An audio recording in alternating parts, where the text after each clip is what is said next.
নমস্কার। ভারত কথার গ্রন্থিমোচনের ৬৯৬তম পর্বে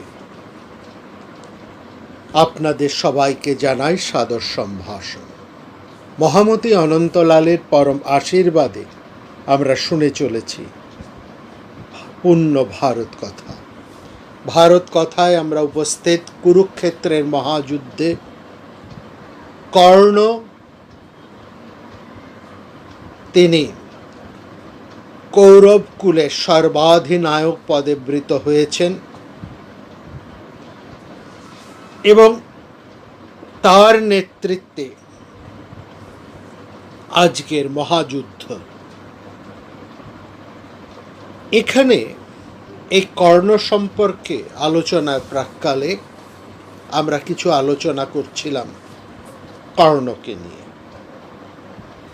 সেখানে আর একটা জিনিস লক্ষ্য করার যে আমরা এই মাঝে মাঝেই আলোচনার সময় রথ, অতিরথ, মহারথ ইত্যাদি বা শব্দ ব্যবহার করেছি। এই যোদ্ধাদের, মহাভারতে যোদ্ধাদের তাদের শক্তি, তাদের যুদ্ধ নৈপুণ্য, অস্ত্র প্রয়োগ করবার ক্ষমতা, দক্ষতা এবং এই যুদ্ধ পরিচালনার ক্ষমতা, এই অনুসারে ক্ষত্র যোদ্ধাদের বিভিন্ন শ্রেণীতে ভাগ করা হতো এবং মূলত এটি তিন ধরনের: রথ, মহারথ এবং অতিরথ। রথ হচ্ছে, তাকে বলা হতো যিনি নিজের শক্তিতে আরেকজন বড় মাপের যুদ্ধবীরের সাথে এককভাবে যুদ্ধ করতে পারেন। তিনি হচ্ছেন রথ বা রথী, যেটাকে বলা হয়। রথী ত্বেকেন ইয়ো যুদ্ধেত। আর তারপরেই আসছে মহারথ।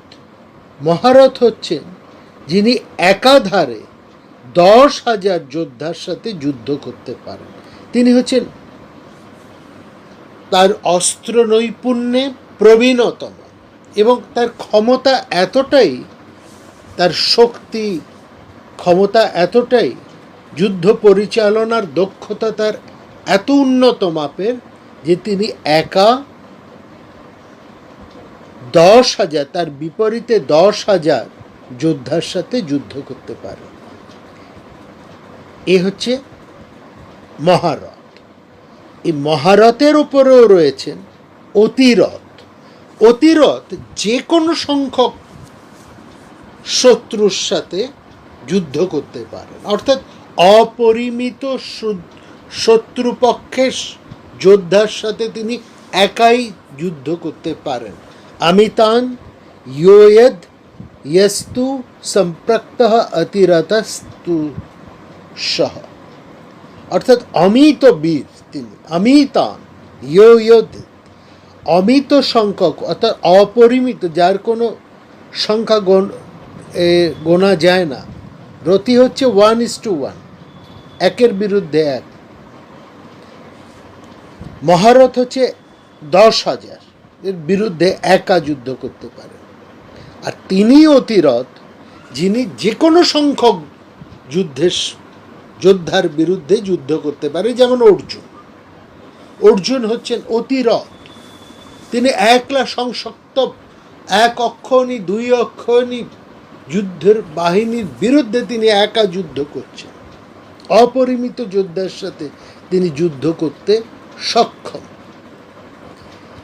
এখানে আমরা দেখেছি যুদ্ধের আগেই মহামতি ভীষ্ম কৌরব পক্ষ এবং পাণ্ডব পক্ষের মধ্যে কে মহারথ, কে অতিরথ, কে রথ, তার এক নিপুণ বিশ্লেষণ করেছেন। সেখানে দুর্যোধন এবং তার ভাইরা, তারা কিন্তু সব রথ, তারা অতিরত নয়, মহারত নয়, অতিরত নয়, এরা হচ্ছেন সবাই রথী, অর্থাৎ তারা এক একজন তারই মাপের আরেকজন বড় যোদ্ধার সাথে একাকী যুদ্ধ করতে পারে। এই যে মহাযুদ্ধ হচ্ছে কর্ণ পর্বের, সেখানে আমরা গত পর্বে আরও একটি কথা আলোচনা করেছি যে কর্ণের এই সেনাপতিত্ব কালে কিন্তু তিনি একবারের জন্যেও ন্যায়নীতি বিসর্জন হতে দেননি, নিজেও করেননি, হতেও দেননি। অর্থাৎ সারা জীবন ধরে তিনি সহস্র অন্যায় করে এসেছেন, কিন্তু তার সেনাপতিত্বকালে তিনি কোনো নীতি ভঙ্গও করেননি, কোনো অন্যায় করেননি এবং করতেও দেননি। আপনাদের মনে আছে অর্জুনের খাণ্ডব দহনের সময় যে তক্ষক প্রতিশোধ স্পৃহা এসে কর্ণের তুনে আশ্রয় করেছিল, সেই সর্পমুখ বাণ কর্ণ অর্জুনের বিরুদ্ধে ছুঁড়েছিলেন নিজের অজান্তে। অর্থাৎ কর্ণের সেই বাণের মধ্যে আশ্রয় নিয়েছিলেন সেই সাপ, যে খাণ্ডব দহনের প্রতিশোধ স্পৃহায় কর্ণের সাথে এসে যুক্ত হয়েছে অর্জুনের বিপক্ষে।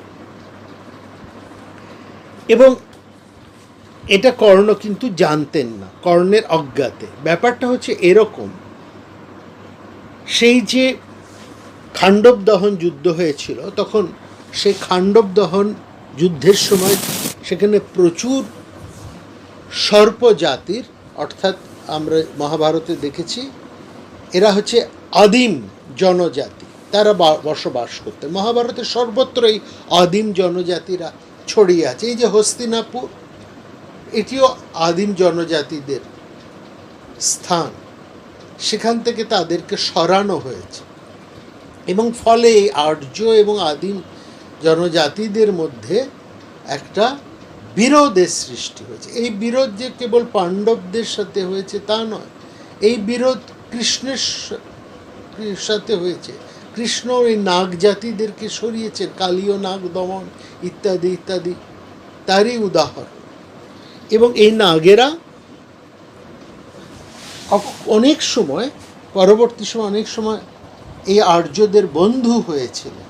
এবং শুধু বন্ধু নয়, এই নাগ জনজাতির যে শ্রেষ্ঠ যে সমস্ত মানুষেরা ছিলেন, তারা ঈশ্বরত্বের মর্যাদাতেও কিন্তু প্রতিষ্ঠিত হয়েছিলেন, যেমন বাসুকি। আবার কিছু নাগ আছে, তারা সারা জীবন এই শত্রুতা ভুলতে পারেন। যতক্ষণ অর্জুন, ভীম, যুধিষ্ঠিরের মতো শক্তিমান পাণ্ডবেরা ছিলেন, কিংবা তারও আগে ভীষ্ম, দ্রোণ, কৃপাই, কৌরব পাণ্ডবেরা যতক্ষণ তারা শক্তিমান ছিলেন, এই নাগেরা কিন্তু মুখ তুলে তাকাবার সামর্থ্য পাননি। যে মুহূর্তে এই বীরের সবাই মারা গেলেন,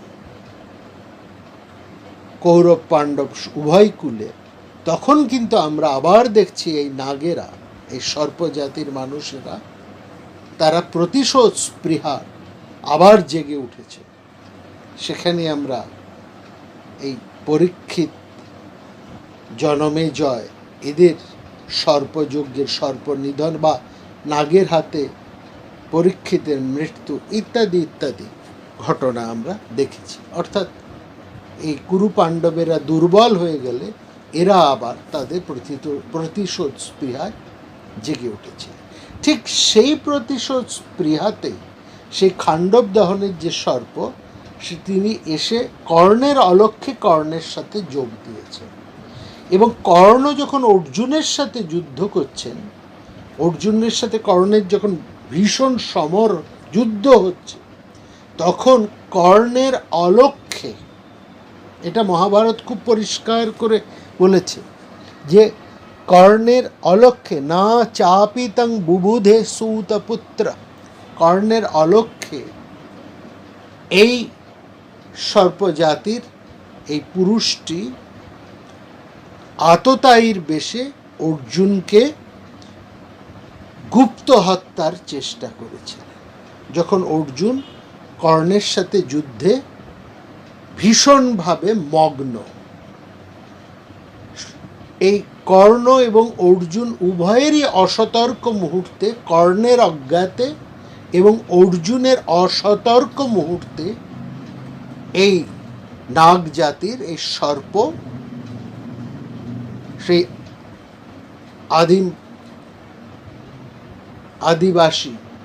আদিম বসবাসকারী সেই মানুষটি সর্পজাতির, তিনি প্রতিশোধ স্পৃহায় অর্জুনের উপরে ঝাঁপিয়ে পড়েছিলেন গুপ্ত হত্যার জন্য, তার প্রতিশোধ স্পৃহাকে ফলবতী করার জন্য।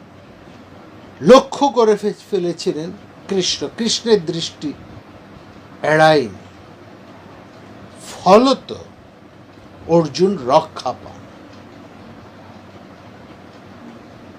দ্বিতীয়বার আবার এই সর্পজাতির এই আদিম পুরুষটি তিনি আবার কর্ণের কাছে আসেন, এসে বলেন যে, অনুরোধ করলেন যে তাকে যেন অর্জুনের বিরুদ্ধে প্রয়োগ করা হয়, আবার সুযোগ দেওয়া হয়, কারণ তাকে ঠিক মতন প্রয়োগ করতে পারলে কর্ণর বাণের সাথে সে অলক্ষ্যে অর্জুনকে গুপ্ত হত্যা করবে। কিন্তু এখানে আমরা দেখলাম কর্ণ রাজি হননি। তার সেই চিরাচরিত যে বলদর্পিতা তার ছিল, এখানে কিন্তু সেটি তার ক্ষত্রচিত গুণের মর্যাদায় প্রতিষ্ঠিত হয়েছে। কর্ণ বললেন, অন্যের শক্তি আশ্রয় করে কর্ণ কখনো কারো উপরে জয়ী হতে চায় না। না নাম কর্ণাদ্য রণে পরস্য বলং সমস্থায় ইয়ং ভূভুষ্যয়। পরস্য বলং, অন্যের বলে সমস্থায় প্রতিষ্ঠিত হয়ে জয়ং ভুবস্যতে, যে জয়ের ইচ্ছা করে না। না নাম কর্ণাদ্য, কর্ণ কখনই যুদ্ধে 100টা অর্জুনকে, শুধু তাই নয়, কর্ণ বলছে 100টা অর্জুনকে মেরে ফেলতে পারলেও কর্ণ কোনোদিন একই স্বর দুবার ধনুকে যোজনা করে না। এই জায়গাটা ভীষণ লক্ষ্য করে। এই যে শুধু তাই নয়, তারপরে বলছেন, কর্ণ বলছেন যে তুমি জানো না পরশুরামের শিষ্য কর্ণ কখনো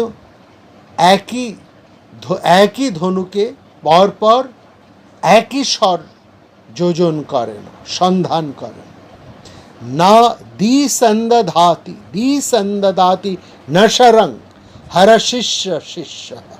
হরশিষ্য শিবের শিষ্য পরশুরাম, পরশুরামের শিষ্য হচ্ছেন কর্ণ। এই জন্য বলছি হরশিষ্য শিষ্য। এই আমি কিভাবে, তুমি দেখো কিভাবে আমি উপযুক্ত স্বরূপ প্রয়াগে কিরীটি অর্জুনের মাথাটা তার শরীর থেকে আলাদা করে দিই। মার্তাই শরীর আপি কিরীটি মাথম। এই যে কর্ণের একটা দম্ভ, উপযুক্ত স্বর, এই কথাটা ভীষণ গুরুত্বপূর্ণ। এইখানে এই কর্ণ পর্বে আমরা দেখছি কর্ণের মধ্যে সমস্ত সদ্গুণগুলো এসে বাসা পেয়েছে। যে সদ্গুণ তার সারা জীবনের কোনো ঘটনার মধ্যে দিয়ে পরিস্ফুট হয়নি, সেই কর্ণ তার সেনাপতিত্বকালে এক অন্যরকম মানুষ হয়ে উঠেছে। তিনি এখানে একেবারে ক্ষত্র ধর্মের পরম মর্যাদায় নিজেকে প্রতিষ্ঠিত করেছে। এই তার যে আত্মশ্লাঘা, সারা জীবনের যে আত্মশ্লাঘা, তার যে নীচতা, যে দর্পিতা, সমস্ত কিছু পরিবর্তিত হয়ে আমরা দেখছি তার এই সেনাপতিত্বের স্বল্প সময়ের মধ্যে তিনি একজন প্রকৃত ক্ষত্রবীর হয়ে উঠবার একটা চেষ্টা করছে। কর্ণের এই সেনাপতিত্বকালে সবচাইতে গুরুত্বপূর্ণ যে ঘটনাটি হলো সেটা হচ্ছে দুঃশাসন বধ। কর্ণ প্রাণ দিয়ে চেষ্টা করেছেন যে কোনো উপায়ে, যে কোনোভাবে দুর্যোধনের ভাইদেরকে রক্ষা করা, কিন্তু সেটা সম্ভব হলো না। আমরা এখানে দেখছি কর্ণ এই সময় যুদ্ধ করছেন সাত্যকীর সাথে, ভীষণ যুদ্ধ হচ্ছে কর্ণের সাথে সাত্যকীর। এবং আমরা দেখেছি কর্ণের এক ছেলে প্রসেন মারা গেছে সাত্যকীর হাতে। কর্ণ পাঞ্চাল রাজকুমার ধৃষ্টদ্যুম্নর 2 ছেলেকে মেরে ফেললেন তার বিপরীতে।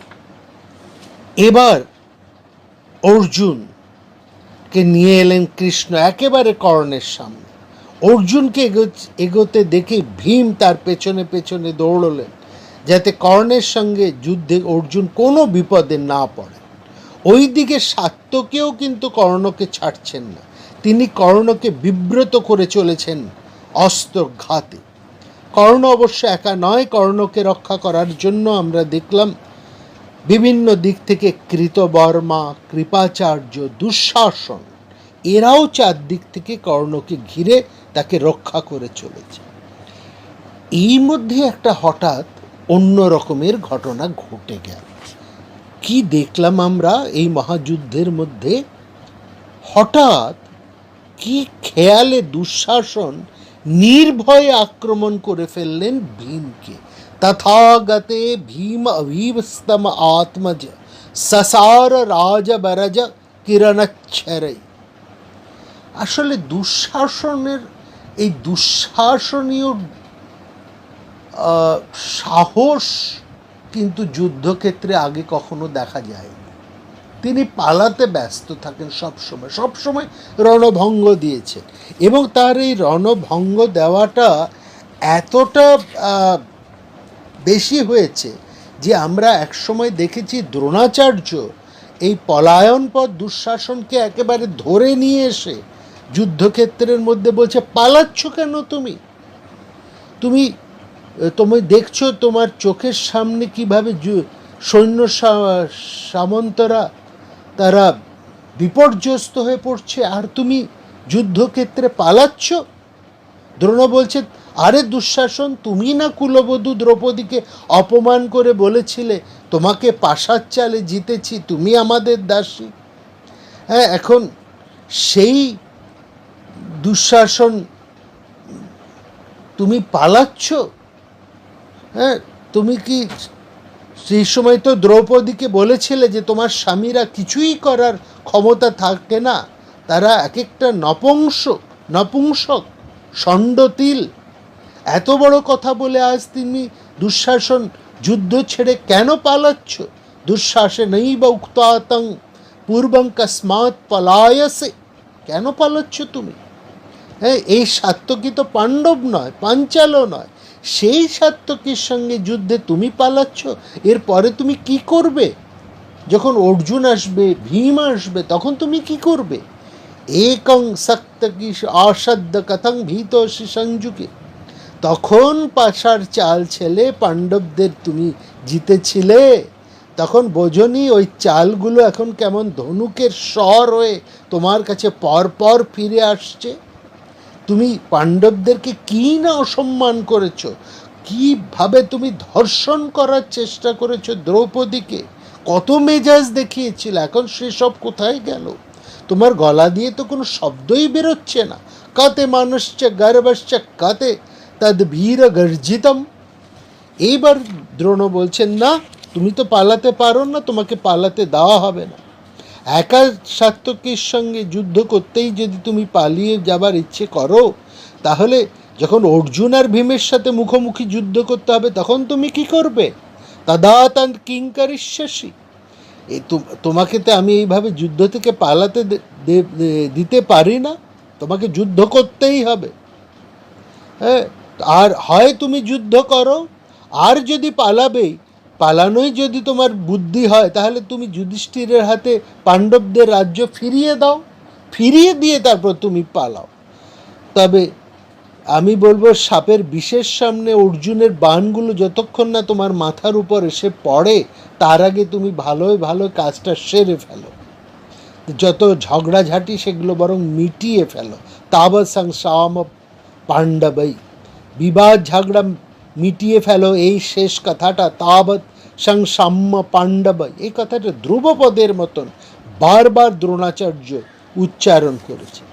সেই দুঃশাসন আজকে কর্ণ পর্বে, কর্ণ যখন সেনাধিনায়ক, তখন হঠাৎ তার কি খেয়াল হলো, তিনি ভীমের সাথে যুদ্ধ আরম্ভ করে দিলেন। ভীমকে ভীষণভাবে আক্রমণ করতে আরম্ভ করলে।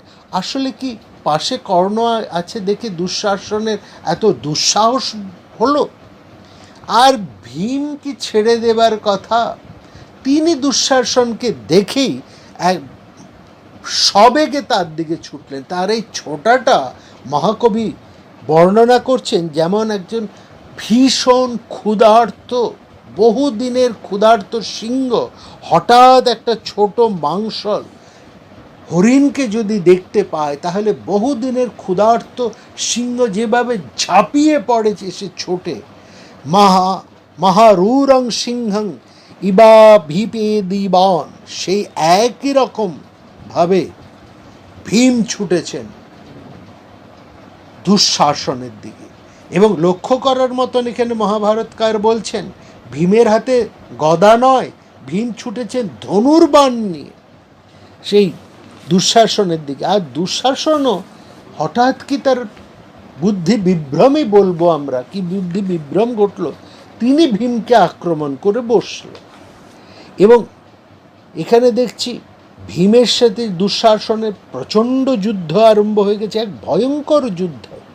এবং এতটাই যুদ্ধ হয়েছে, এই সময় আমরা একটু আশ্চর্য হয়ে দেখছি, সেদিন যেন জ্বলে উঠেছেন দুঃশাসন। তিনি ভীমকে এক চতুর্দিক থেকে স্বর প্রয়োগে তাকে আঘাত করছেন, আর ভীমও দুঃশাসনের চরম আঘাত সহ্য করতে আরম্ভ করেছেন। রথের থেকে তিনি প্রায় পড়েই গেলেন দুঃশাসনের বাণাঘাতে। এবং তারপরে ভীম ভয়ঙ্কর যুদ্ধ আরম্ভ করে দিলেন। এবং অন্যদিকে দেখছি দুঃশাসন ও ভীমের সাথে প্রচণ্ড বেগে যুদ্ধ করছে।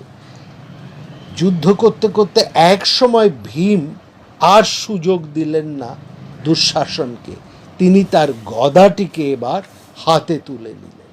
এবং গদাটিকে হাতিয়ে তুলে নিয়েই ভীম, সেই ভয়ঙ্করী গদা হাতে তুলে নিয়েই তিনি দুঃশাসনকে বললেন যে, ওহে দুঃশাসন, আজকে অনেক স্বরাঘাত আমাকে করেছ, এবারে আমার এই গদার প্রহার তুমি সহ্য করো তো। বিদ্ধস্মি বিরাস ভীষং তায়াদ্য সহস্য ভূয়পি গদা প্রহারম। ভীমের সেই পুরনো রাগ, সেই জমে থাকা ক্রোধ আগুনের মতন দাউ দাউ করে জ্বলে উঠল।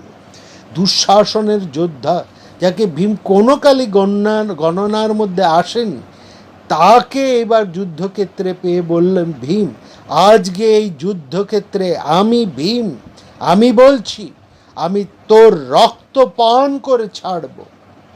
উবাচ চ আদাহম অহং দুরাত্মনা পশ্যামি তে শোণিত মাঝি মধ্যে। ভীম এই কথা উচ্চারণ করে ভয়ঙ্করী গদা বহু পাকে ঘুরিয়ে ঘুরিয়ে সবেগে ছুঁড়ে মারলেন দুঃশাসনের দিকে। ভীমের কথা শুনেই দুঃশাসন একটি মুষল ছুঁড়েছিলেন, কিন্তু সেই শক্তি গদার আঘাতে যে কোথায় ছিটকে গেল, আর সেই গদা সোজা এসে মারল দুঃশাসনের মাথায়। পুত্রং তাবাজ তাড়ায়মস মূর্ধি।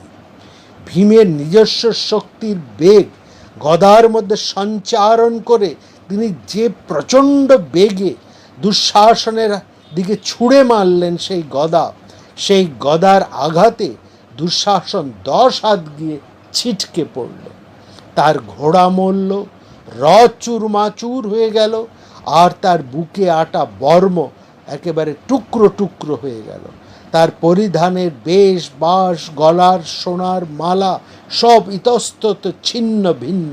দুঃশাসন কাঁপতে কাঁপতে যন্ত্রণায় কাতর হয়ে তিনি ধরণীতে লুটিয়ে পড়লেন।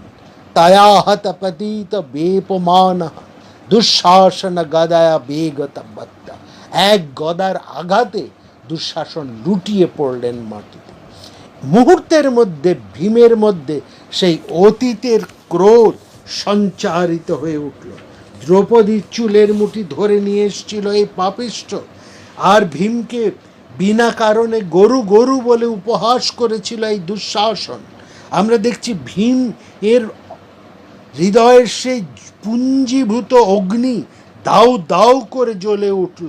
যজালকোপাদত ভীমসেন আজ্য প্রসিক্ত হি যথা হুতাশ। অর্থাৎ যজ্ঞের আগুনে ঘি পড়লে যেভাবে আগুন দাউ দাউ করে জ্বলে ওঠে, আজ্য প্রসিক্ত হি যথা হুতাশ, তেমনিভাবে ভীমের হৃদয়ের অগ্নি, তার অন্তর দাহনকারী সেই বহুদিনের জমানো অগ্নি তেজ আজকে হঠাৎ একেবারে দাউ দাউ করে জ্বলে উঠল।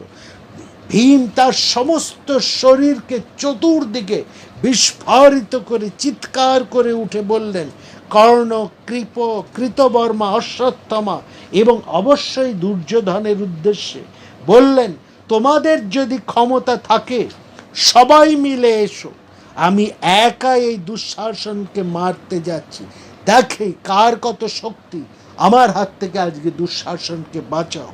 ভীম ওদের চোখের সামনেই আস্তে আস্তে রথ থেকে নামলেন। তারপর দ্রুত বেগে তিনি ছুটে এলেন দুঃশাসনের দিকে। দুঃশাসন তখনও মাটিতে পড়ে ছটফট করছেন, তার প্রায় চেতনা লুপ্ত হয়ে গিয়েছে। সেই অবস্থায় ভীম তার গলার উপরে পা রেখে তার কণ্ঠনালীকে টুকরো টুকরো করে দিলেন। তারপর হাতে তুলে নিলে সে ধারালো তরবারি। দুঃশাসনের দেহ তখনও কাঁপছে, সে তখনও বেঁচে আছে। অসিং সমুদ্গৃচ্ছ শীতং সুধারং কণ্ঠে পদক্রম চ বেপমানম সুধারং। সে তীক্ষ্ণ অসিটি তিনি বের করে নিলেন তার কোমর বন্ধনীর থেকে।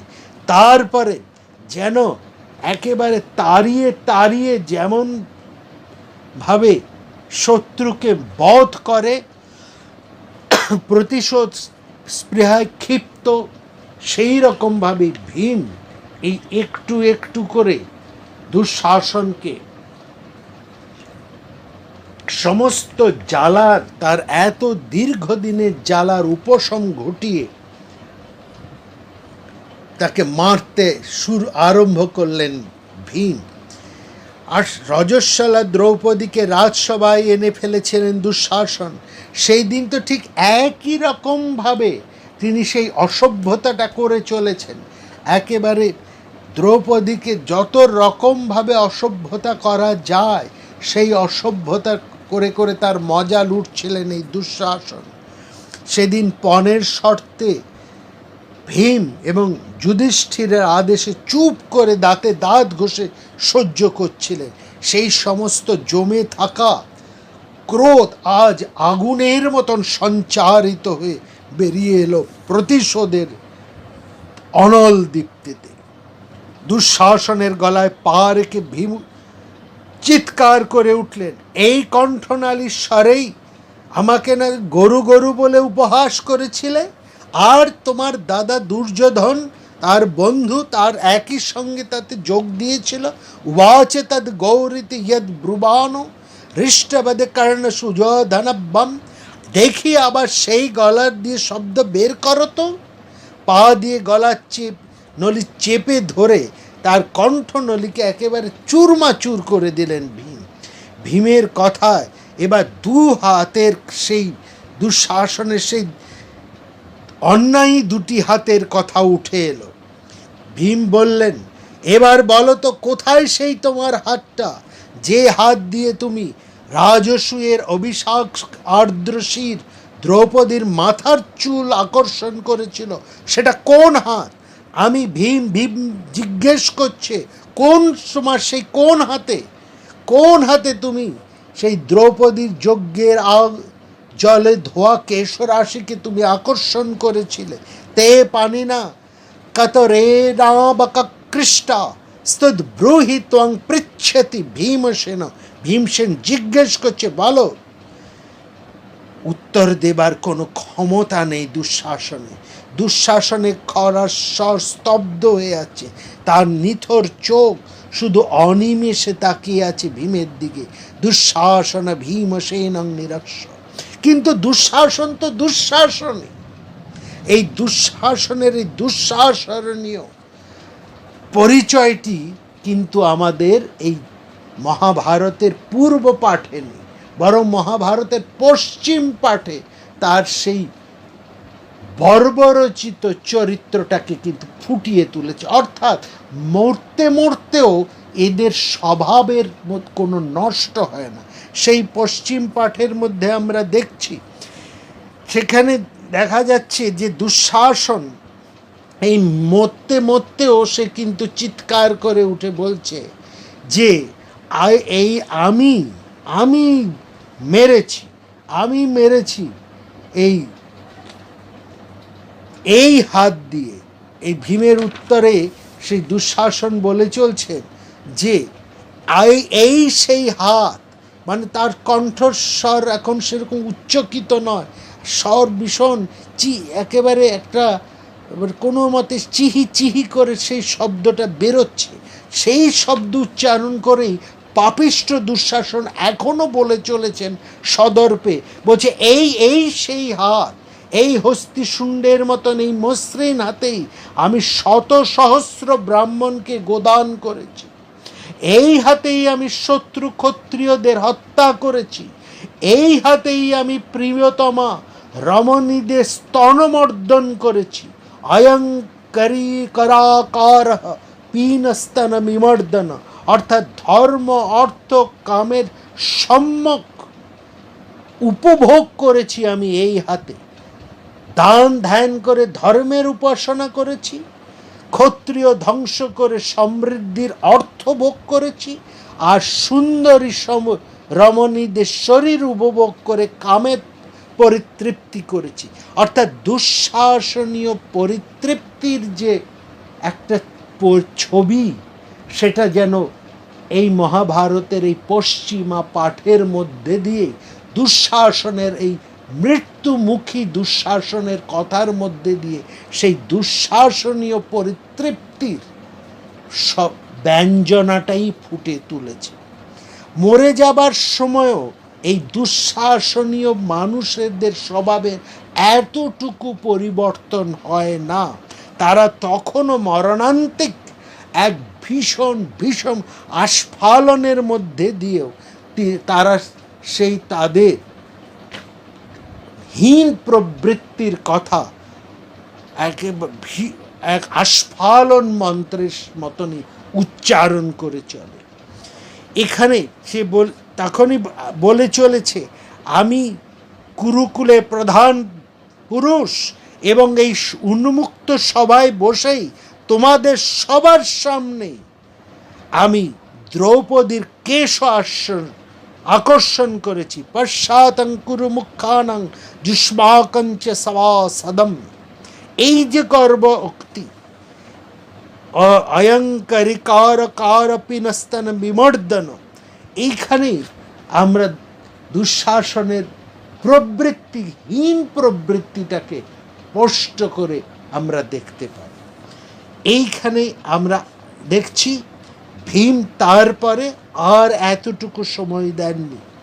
তিনি দুঃশাসনের গর্ভমুখটিকে চেপে ধরে সমগ্র কৌরব পক্ষের উদ্দেশ্যে বলছেন, কারও যদি ক্ষমতা থাকে তা আমাকে আটকান, আজকে আমি দুঃশাসনের এই হাতখানি ছিঁড়ে নেব। কেউ যদি থাকে বাঁচাকে দুঃশাসনকে। উবাচ যশান্তি বলং রক্ষতু আসৌ ভবেয়দ্য নিরস্ত বাহু। এবং এই কথা বলতে বলতেই ভীম তার সেই ভীষণ শক্তিতে, আসরিক শক্তিতে দুঃশাসনের বুকে পা রেখে তার হাতখানি একেবারে ছিন্ন করে দিলেন শরীর থেকে। এবং ক্রুদ্ধ ভীমসেন করেন উৎপাটায়ামাস ভুজং মহাত্মা। ভীমের প্রতিজ্ঞা পূরণের এখনো বাকি আছে। দুঃশাসনের শরীরে এখনো প্রাণ আছে। কাটা পশুর মতন সে এখনো তীর তীর করে ছটফট ছটফট করে চলেছে। এই অবস্থাতেই ভীম তার সেই শানিত তরবারি দিয়ে দুঃশাসনের বুক বিদীর্ণ করে অঞ্জলিতে ধারণ করলেন, সেই কবষ্ণ রক্ত পান করলেন। উৎকৃত্ত বক্ষপতিতস্য ভূমৌ অথাপিবৎ শোণিতমস্য কঞ্চম। তারপর এক ঘায়ে দুঃশাসনের মাথাটা তার শরীর থেকে সম্পূর্ণ বিচ্ছিন্ন করে দিলেন। দুঃশাসনের মৃত্যুর মধ্যে দিয়ে তার মুক্তি লাভ হলো ভীমের হাতে। তত নিপাতস্য শিরোপকৃত্য তেনাসীন তব পুত্রস্য রাজন। এখানে আমরা দেখলাম কি পৈশাচিক ঘটনা। এক হীন নীচ দুঃশাসন, তার দুঃশাসনীয় প্রবৃত্তি, আর অন্যদিকে আমরা লক্ষ্য করছি এক ভীষণ অপরিশোধিত ক্ষত্র শক্তি। এক অপরিশোধিত ক্ষত্র শক্তি ছিন্ন ভিন্ন করে শেষ করে দিচ্ছে এক দুঃশাসনীয় প্রবৃত্তিকে। এইটুকু মাত্র মহাভারতের বক্তব্য নয়, এটি মহাভারতের কবির ঘটনার বর্ণনা মাত্র। এর মধ্যে দিয়ে মহাকবি যে মেসেজগুলো তুলে ধরেছেন, যা তিনি বলতে চাইছেন, তা আজকের দিনের নিরিখে ভয়ঙ্করভাবে সত্য আমাদের প্রত্যেকের কাছে এই ঘটনার থেকে বহু কিছু নানা দিক থেকে শিক্ষা নেবার আছে। এটি এইমাত্র এটা নয় যে একটা পৈশাচিক দৃশ্যের অবতারণাই মাত্র মহাকবি করেছে। এর মধ্যে অনেক আলংকারিক ব্যাপার যেমন আছে, সেগুলো নিয়ে আলাদা আলোচনা হতে পারে, কিন্তু এখানে অনেক বেশি কঠিন হতে কঠিনতম শিক্ষা মহাকবি রেখে গিয়েছেন, যা আজকের জন্য এই বর্তমান সময়ে আজকের দিনের জন্য ভীষণ অর্থবহ। আমরা সেই মহাকবির সেই উদ্দেশ্য, সেই ইঙ্গিত নিয়ে ফিরে আসব আগামী পর্বে। আপনারা সবাই ভালো থাকবেন এবং কখনোই নির্ভারত হয়ে থাকবেন না। নমস্কার। প্রাণারাম প্রাণারাম প্রাণারাম প্রাণারাম প্রাণারাম প্রাণারাম। কি যেন লুকানো নামে তাই মিষ্ট এত তব নাম। প্রাণারাম প্রাণারাম প্রাণারাম প্রাণারাম প্রাণারাম।